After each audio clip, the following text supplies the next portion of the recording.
सारी बीमारियां पैदा हो जाती। बहुत कुछ पड़ा है हमारे अंदर बचपन से ही, क्योंकि हम रोते हैं बचपन में भी तो माँ बाप पता नहीं कौन सा खिलौना दे के बंद करा देते, ढंग से रोने भी नहीं देते।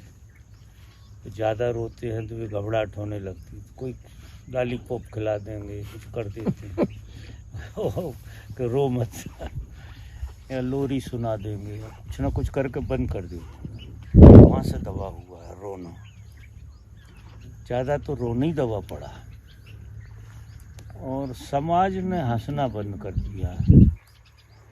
जिस दुनिया में हम जीते हैं वहाँ हंसने की बात बिल्कुल भूल गए। तो ज़िंदगी एक तरह से आदमी की बोझ हो गई, जबकि ज़िंदगी होना तो खेल चाहिए, खेल की तरह हो, चाहे बूढ़ा हो, चाहे जवान हो, चाहे बच्चा हो, ज़िंदगी के साथ खेल होना चाहिए। और ये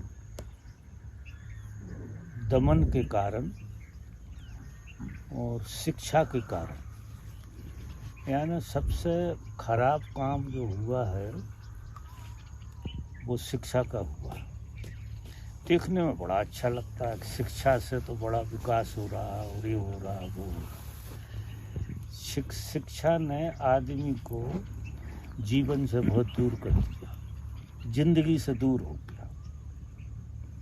आज भी गरीबी कैसी जी रहे हों लोग, जो गांव में आदिवासी और उस तरह के लोग हैं, भले ही गरीबी जी रहे हैं, लेकिन वे गीत गा लेते।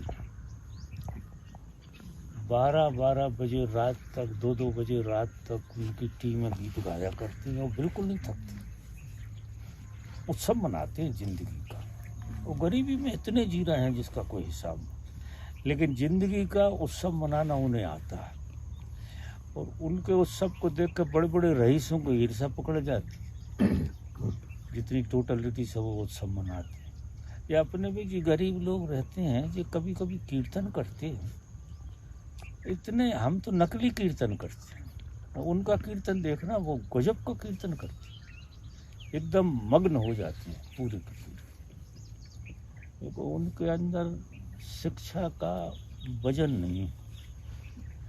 और अभी तो आदमी जिस तरह से शिक्षा, मतलब देखो पहले भी शिक्षा होती थी, उस तरह से नहीं ढोते थे, वो एंजॉय करते थे लोग जिंदगी के लिए, तो गंभीरता नहीं आती थी, क्योंकि वो शिक्षा व्यवसाय नहीं थी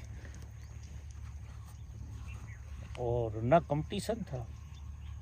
अभी शिक्षा पूरी की पूरी व्यवसाय हो गई, तो एक तरह से कैंसर हो गया वो मनुष्य जाति में। शिक्षा लगता बड़ा अच्छा है कि हमारा बेटा इतना पढ़ना चाहिए और उतना होना, लेकिन जीवन से वो इतनी दूर चला जाएगा कि हल्की फुल्की हंसी भी जो बची है वो भी गायब हो जाएगी। अब इन सब परिस्थितियों को देखते हुए ओशो ने बड़ी स्टडी करके, बहुत अच्छी स्टडी करके ये मिस्टिक रोज की ईजाद की कि आदमी को बच्चा कैसे बनाया जाए, या सरल कैसे बनाया जाए, सहज कैसे बनाया जाए। तो आदमी अकेले में तो मेरे ख्याल से ना तो रोता है ना हंसता है, परिस्थितियों में हंसता रोता है, अकेले में तो बिल्कुल नहीं रोता हंसता। और जब तक किसी को अकेले में रोना ना आए, अकेले में हंसना ना आए, तब तक वो नाभि तक नहीं जाता। तो ये प्रयोग थोड़ा सा रोने का एक मज़ा है, बहुत मज़ा है रोने का, और हंसने का भी बहुत मज़ा है। मेरा ऐसा एक्सपीरियंस है कि जितनी गांठें हमारे भीतर की, आपने देखा हो जब हंसते हैं तो हमारे पेट में बल पड़ जाते हैं, पूरे पेट में अतड़ियाँ पूरी खुलने लगती हैं हमारी। और बहुत हंसते रहो तो आप मूलाधार से सहस्त्रार तक आपको आपकी अनुभूति होने लगेगी जीवंतता की। आप जीवंतता इतनी अनुभव करेंगे कि मूलाधार से सहस्त्रार तक एक साथ टोटलिटी में आप अपने को अनुभव कर रहे हैं। और हो क्या गया है, वही तो हो गया है कि हम अपने को अनुभव करते हैं खोपड़े से। खोपड़े को हटा दो तो हमें पहचाने ही नहीं। पूरी पहचान खोपड़े की है। थोड़े बहुत गिने चुने लोग हैं, उनकी हृदय तक की पहचान, बाकी तो सारे सेंटर सोए हुए पड़े हुए आराम से। तो ये मूलाधार से सहस्त्रार तक के चैनल खोलता है। ये यानी जितने ध्यान अपन करते हैं,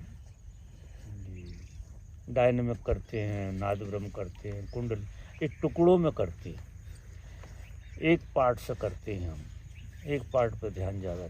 ये ध्यान जो है समग्रता से आपका अंगूठा से लगा के यहाँ तक का रोना चाहिए पूरा, और पूरा ही का पूरा हंसना चाहिए। जब तुम पूरे हंस लोगे, पूरे रो लोगे, तो पहली बार तो तुम्हें ध्यान का पता लगेगा कि ध्यान होती क्या चीज़ है। तो ध्यान कायदे से करा नहीं जाता, ध्यान होता है, घटता है। ये अपन बैठते हैं, प्रैक्टिस करते रहते हैं करने की, करने से ध्यान नहीं होता। ध्यान तो होता होने से। आप पूरे हो तो सही पहले, तो ध्यान आप पे उतरेगा। ध्यान तो उतर ही रहा है। ध्यान और आप दो चीज़ें हो ही नहीं। आपका होना ही ध्यान है। आपका जो होना है वो ध्यान ही है, ऐसे समझिए। अब हम जो ध्यान करते हैं उसमें हम एक कल्पना लोक में ऊर्जा खड़ी कर लेते हैं और ऊर्जा के साथ खेल रहे हैं। बड़ी ऊर्जा जा रही है और बड़ा मज़ा आ रहा है, वो सब चलता है। जितनी देर तुम ध्यान करते हो उतनी देर तो वो चलता है। और ध्यान से जैसे ही बाहर आए, लड़ाई झगड़े शुरू, खेल शुरू हो जाता है। क्योंकि वो बात नहीं बनने वाली है, क्योंकि आपके एक हिस्से न जाना है वो स्वाद, और बाकी हिस्से जो है ना वो तो सोए पड़े हैं पूरे के पूरे। तो ये ध्यान आपके मूलाधार से सहस्त्रार को खोलता। ये मेरा अनुभव, मेरा अपना अनुभव। और मुझे तो भगवान के आशीर्वाद से ये ध्यान का पता लगा था। मैंने कहीं सीखा नहीं था, पूना में नहीं सीखा था और सुना भी नहीं था। मज़ा देखो, मुझे आश्चर्य लगा जब ओशो ने इसको डिक्लेयर किया और बाज़ार में आया जी, तो मैं तो नाच गया। उनका तेरी कृपा तो पहले ही हो गई, ये सूत्र पहले ही बता दिए। तो मैं जैसे ऐसी जगह पे बैठा हूँ, कहीं पहाड़ी पे एकांत में, सूर्य अस्त हो रहा है और मुझे घंटों रोना है अपने आप, बिना किसी कार्य कारण के। और वहाँ मैंने वो अनुभव किया है कि मूलाधार से सहस्त्रार तक कैसे आदमी जागता है। इतने दिनों से लोग ध्यान कर रहे हैं, 10-10 साल हो गए, सक्रिय ध्यान चल रहा है, नाद ब्रह्म चल रहा है, सब चल रहे हैं और वो खड़े वहीं के वहीं, फिर इधर भाग रहे हैं, उधर भाग रहे हैं, वो सब खेल चल रहा है। क्योंकि समग्रता से कोई चीज़ बनी नहीं। तो ये बहुत अच्छा मौका है। कहीं भी हो रहा हो, कोई भी करा रहा हो, वो तो बहाना। तो पहले तो समूह आपको, क्योंकि तुम अकेले में इस फीलिंग में आओ, ये तो बहुत तुम्हारे अंदर पीड़ा चाहिए। वो पीड़ा किस चीज़ की चाहिए? वियोग की। परमात्मा के और आपके बीच में जो वियोग है, जिसे हम भरते रहते हैं, दुनिया भर के रबड़ी खा खा के भरते रहते हैं। रबड़ी खा ले तो समझ लो कि परमात्मा जरा बाद में देखेंगे। रबड़ी का स्वाद बहुत बढ़िया, कई तरह की रबड़ियाँ होती, खाते रहते। तो आप ओशो का अगर कोई व्यक्ति सही अर्थ समझा है तो ओशो हर लेक्चर में आपको बैराग में फेंक देते। और चित्त में जब तक बैराग नहीं आए किसी के में, वो मर जाए ध्यान कर कर। बैराग पहली शर्त है, सबसे बैराग घट जाए। 2 दिन को घट जाए, 2 दिन को कह रहा हूँ, 100% वैराग घट जाए। और सर ऐसी कोई ध्यान की विधि आपके हाथ आ जाए तो आप कैसे रोगे, छाती फटेगी आपकी, ऐसे रोगे आप, ऐसे झूठे वूटे मोती नहीं गिर रहे हैं, पूरा दिल फटेगा आपका, पूरा हृदय फटेगा, क्योंकि प्रार्थना उठेगी आपके भीतर से, आखिर सत्य है क्या चीज़। क्योंकि वैराग जब जन्मता है उतना ही परमात्मा से प्रेम जन्मता है और उतनी ही दूरी दिखाई देने लगती है, क्योंकि काफ़ी दूर का मामला है तो और जोर जोर से प्रार्थना उठती है। तो ये प्रयोग जो है करने जैसा है। तो दिल से हंस लो, ये सारा खुल जाता है। ये इधर जो अचेतन हमारा इधर है, तो कभी कभी तो आदमी, मुझे लगता है कि मैं पागल हो जाऊंगा हंसते हंसते, इतना दर्द इधर, क्योंकि सारे अचेतन पे चोट पड़ती है। अचेतन यहाँ भरा पड़ा है, हमारा मस्तिष्क का एक हिस्सा जो है इधर का सोया हुआ पड़ा है। तो वो रोने से और हंसने से तो गजब खुलता है। रोने से खुलता है नीचे का हिस्सा, हंसने से खुलता है जो ऊपर का हिस्सा, नीचे का भी खुलता है, पेट भी खुलता है उससे। तो हम मूलाधार से, आप जब ठीक से हंस लिए या ठीक से रो लिए तो अब आंख बंद करके बैठो।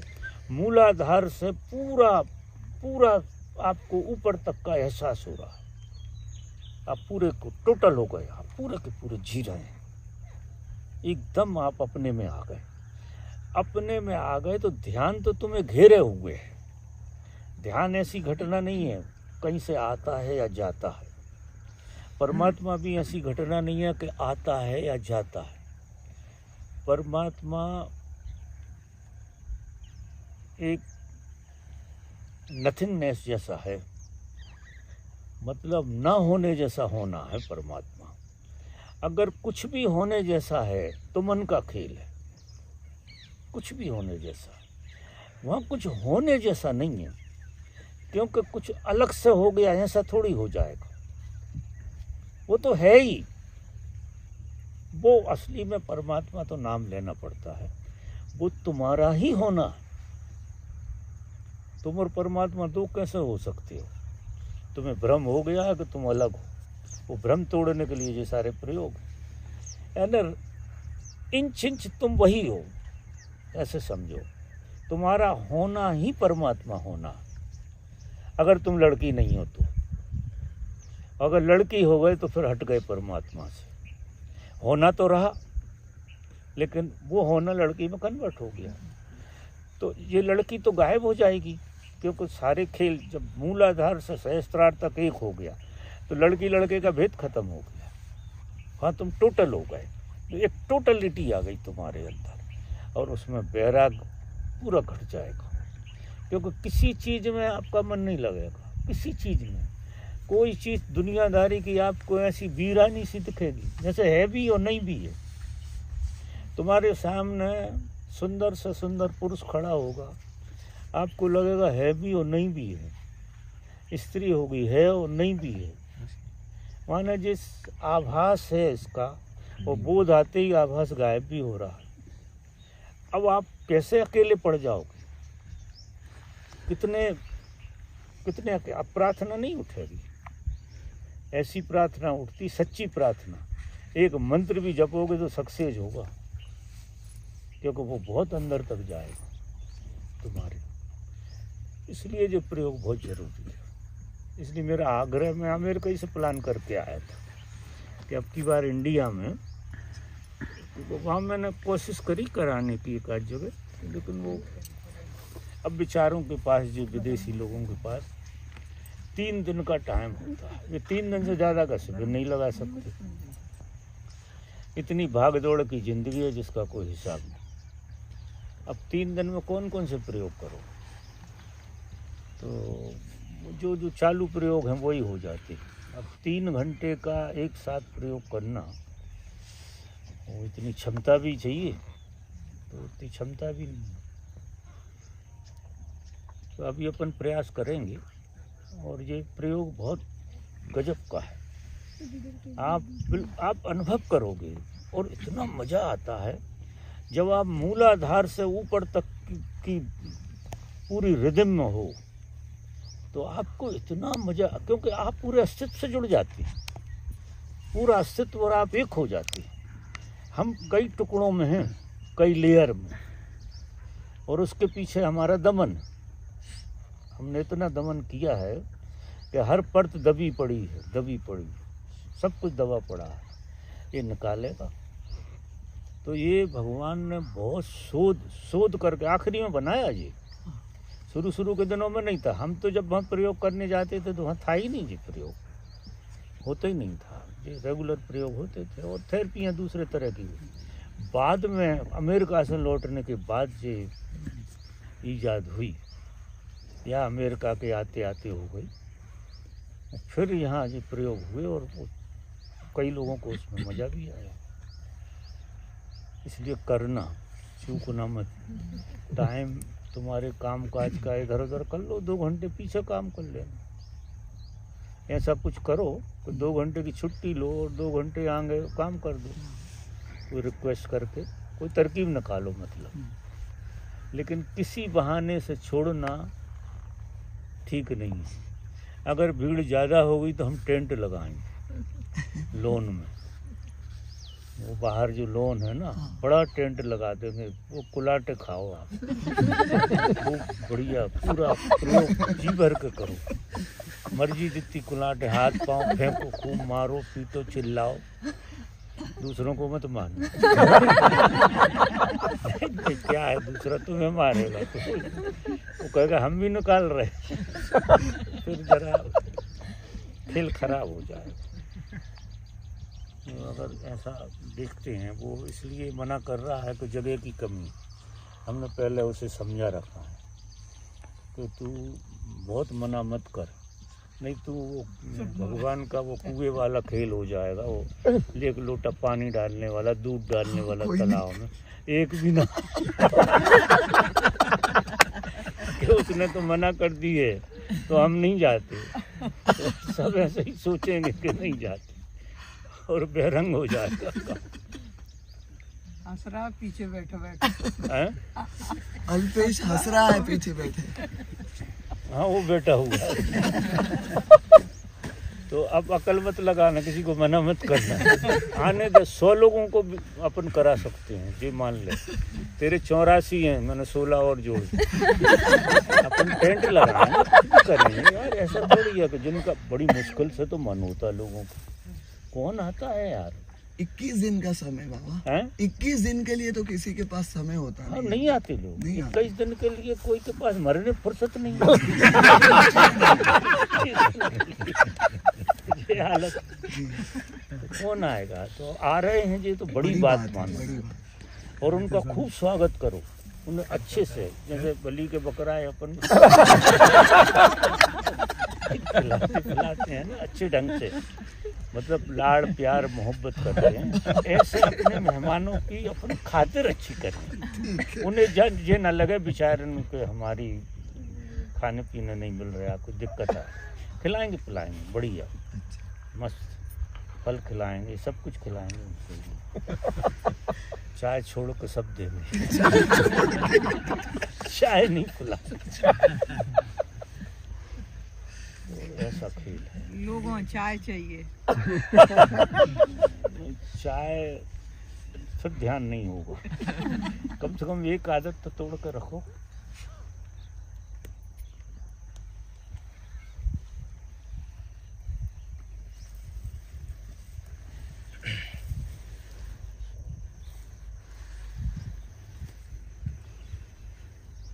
और किसी का प्रश्न होगा तो अपन शुरू करेंगे जब, और बात कर लेंगे। इनमें से तो 10-5 ही लोग हैं, बाकी तो कोई कर नहीं रहा, बाकी तो भाग रहे हैं। लेकिन कभी घट जाए तो इससे सुंदर तो कुछ हो ही नहीं सकता। वो होता नहीं है, वो अलग बात है। जो मर रहे होते हैं वो मैं मरने का उन्हें आशीर्वाद देता हूँ, वो साल भर जिंदा रहती, 2 साल जिंदा रहती, और मैं कहता हूँ 8 दिन में मर जाओ। इनकी माँ ते आशीर्वाद लिए रुद्रनाथ जी की ना 4-5 साल लटकी रही। मरने के आशीर्वाद ही नहीं लगते। देखो मैं जीवन सिखाता हूँ, तो मरने के आशीर्वाद कैसे लग जाए। मरा हुआ तो जिंदा हो जाता, वो फिर भी घट जाए वो तो गजब की बात रहे। इसलिए थोड़ी तैयारी तो रखना पड़ेगा। ऐसे सच में सबसे मीठा जो ख्याल है, सबसे निर्भर करने वाला जो ख्याल है, वो तो मृत्यु का ही ख्याल है। अगर जिंदगी में मृत्यु ना होती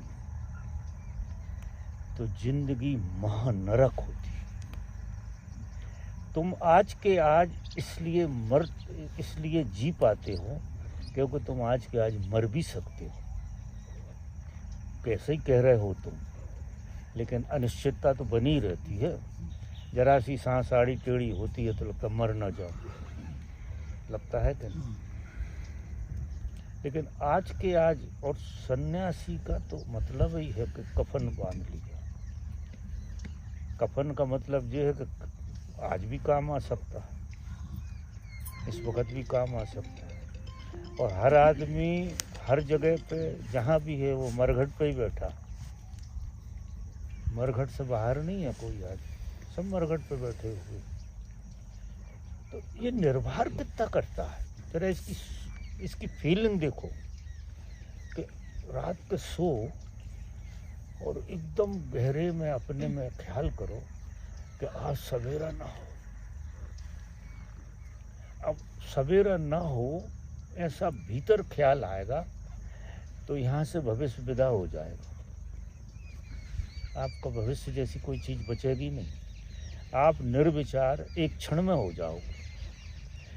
अपन सोते इसलिए हैं कि सवेरा उठेंगे, तो रात तक सपने देखते हैं, फिर सपने में भी बचने का ही प्रयास करते हैं और ख्यालों में भी बचने का प्रयास। और ये रामायण कितने दिन से चला रहे हैं। रोज सवेरा उठ भी जाते, कर क्या लेते, वही गोल गोल कोलू का जो बैल आज भगवान कह रहे चलता रहता। तो जीवन की थोड़ी दिशा नहीं बदलना चाहिए आदमी को। सन्यासी होने का मतलब क्या है? या फिर कोरी पोरी माला पहन ली और ऐसा खेलो। सन्यासी का मतलब ये है कि हमारी मरने की तैयारी तो आज की। आप निर्विचार बिना इस सूत्र के हो ही नहीं सकते।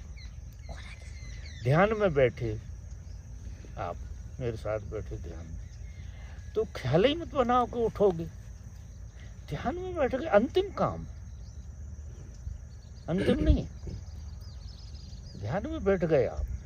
ये मनुष्य के जीवन का आखिरी काम ध्यान।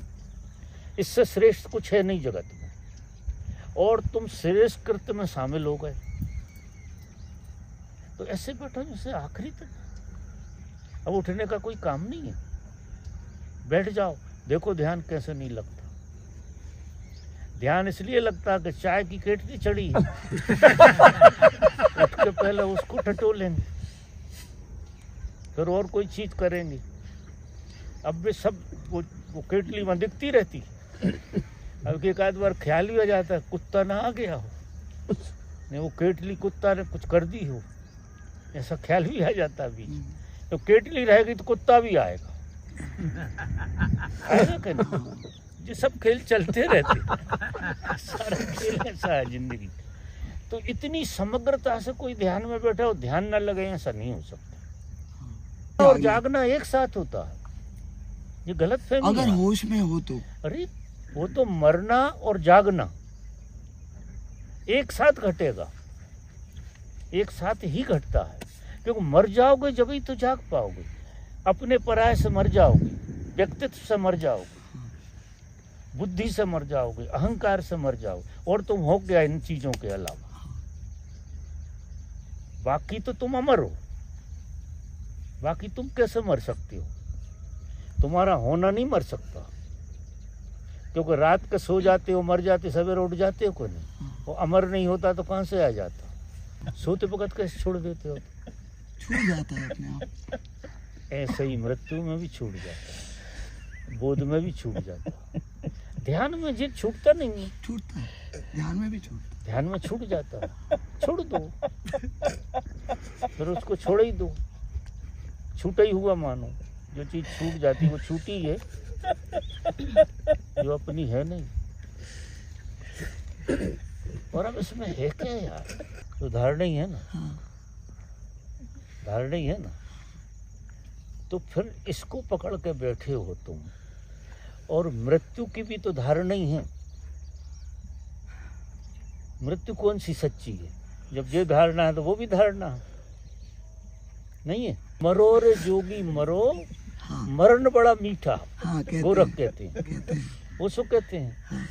अब तुम कहो कि हम तैरना सीखे, पानी में तो नहीं उतरे, ये वाली कहानी हो गई तुम्हारी। मरो, मरने का भजन करो। अगर भजन कोई करना है और कोई सोच बनाना है तो मरने की बनाओ। अब क्या है जीने? मरने की सोच बनाओ, देखो मजा। फिर इतना मजा है मरने में, इतना। रोज रोज मरो, रोज रोज हो और रोज रोज मरो। एक बार मरने की कला आ गई तो आप रोज रोज मरने का आनंद लोगे। ये बुद्ध पुरुषों को यही तो मजा आता रहता, तो रोज रोज हो जाते हैं सबसे मिलकर और रोज रोज मर जाते हैं। खेल खत्म हो जाता है डेली के डेली, और इतना सुंदर है कि कुछ पूछो मत। रोज मरो। ऐसे भी तो तुम जन्म रहे हो और मर रहे हो तो वही रहा है, हो रहा है कि नहीं? वो तुम्हारे टाइम कॉन्शियसनेस में आता है, इसलिए तुम्हें 70-80 साल का बोध है, सिर्फ भ्रम। और ये उसी क्षण घट रहा है। अगर तुम बहुत गहरे ध्यान में जाओगे तो तुम हो ही इसलिए कि तुम मर भी रहे हो। अगर तुम मर नहीं रहे होते तो तुम होते कैसे? समझ रहे मेरी बात? तुम प्रतिपल, जैसे देखो ज्योति जल रही है, ज्योति अगर मरे नहीं तो जलेगी कैसे? अगर वो मन नहीं रही प्रतिपल तो जलेगी कैसे? तो प्रकाशित कैसे होगी? तो ज्योति को मजा मरने का आ रहा है, जलने में आ रहा है क्या? वो मर रही है इसलिए प्रकाशित है। तुम भी जो प्रकाशित हो, जीवंत हो, मरने के कारण। सूर्य भी मर रहा है इसलिए प्रकाशित है, रोज रोज मर रहा है सूरज। चांद भी मर रहा है, पृथ्वी भी मर रही है, चांद तारे आकाश सब मर रहे हैं। टाइम का स्केल है, और तुम प्रति क्षण मर रहे हो क्योंकि तुम जीवंत हो। ये चीजें देर से मर रही हैं और तुम प्रतिपल मर रहे हो, इसलिए तुम सबसे ज्यादा मजे में हो। मजा ये देखो, मनुष्य को जो मजा है वो मरने का है, जीने में। अब तुम्हें ये लगता है कि जीने में मजा है, ये भ्रम है। तो तुमने क्या किया है कि जीने को पकड़ लिया अकेला। और मृत्यु के बगैर जीना हो सकता है? अगर सांस बाहर न जाए तो भीतर आएगी कैसे? हर बाहर जाने वाली सांस मृत्यु का बोध कराती है, हर भीतर आने वाली सांस जीवन का बोध कराती है। और भीतर सांस लेने का मजा इसलिए आ रहा है कि बाहर सांस जा रही। इसका मतलब है तुम प्रतिपल मर रहे हो, और मरना ही मीठा है। मरने का ही बोध करना चाहिए, क्योंकि तुम जो बोध को जी रहे हो वे सब झूठे हैं। एक ही बोध है जो सच्चा है तुम्हारे जीवन में, वो मृत्यु का बोध है जो हो रहा है। और मृत्यु के कारण तुम जन्म भी रहे हो। तो ये ऐसे ही क्रम है। ये छोटी मृत्यु है, वो थोड़ी सी बड़ी मृत्यु है, इससे ज्यादा नहीं है। इसलिए मरने का भय अगर है तो धर्म में शुरुआत नहीं हुई।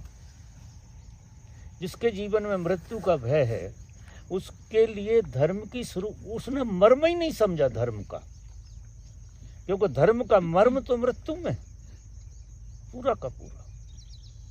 मृत्यु से शुरू होता है, क्योंकि वो जो कहते हैं ना ऋषि मुनियों में आपस में बातचीत होती है, तो वो पूछते यही है, तूने मृत्यु को जान लिया? और जिसने मृत्यु को जान लिया उसने जीवन को जान लिया। हम सिर्फ जीवन को पहचानते हैं इसलिए, और जीवन मृत्यु पर निर्भर है, जैसे रात्रि दिन पर निर्भर है। तो मृत्यु के कारण ही तो जीवन है। तो फिर एक तरफा जो प्रेम है उससे अटैचमेंट होता है, और दो तरफ प्रेम हो जाए तो साक्षी जग जाएगा। साक्षी क्यों नहीं जग रहा आदमी को? वो एक तरफ पकड़ता है, एक पहलू को, और दूसरे पहलू को छोड़ता है। अगर मृत्यु को भी आप स्वीकार कर लो पूर्ण रूप से, तो जो खोपड़े में जो दुनिया भर के उपद्रव है जी बहुत बंद हो जाएंगे, और साक्षी का जन्म हो जाएगा आपके अंदर, जो शाश्वत है, जो न जीवन है न मृत्यु है, दो ही भ्रम है। मजा ये है कि मृत्यु भी उतनी ही भ्रम है जितना जीवन भ्रम है। अगर जीवन खत्म होता है तो मृत्यु भी खत्म हो जाती है। जीवन का अस्तित्व नहीं है तो मृत्यु का भी अस्तित्व नहीं, और जो शेष है वो साक्षी है। अब अपन चलो, ऐसा मान लेते गाड़ी तो यहाँ आएगी।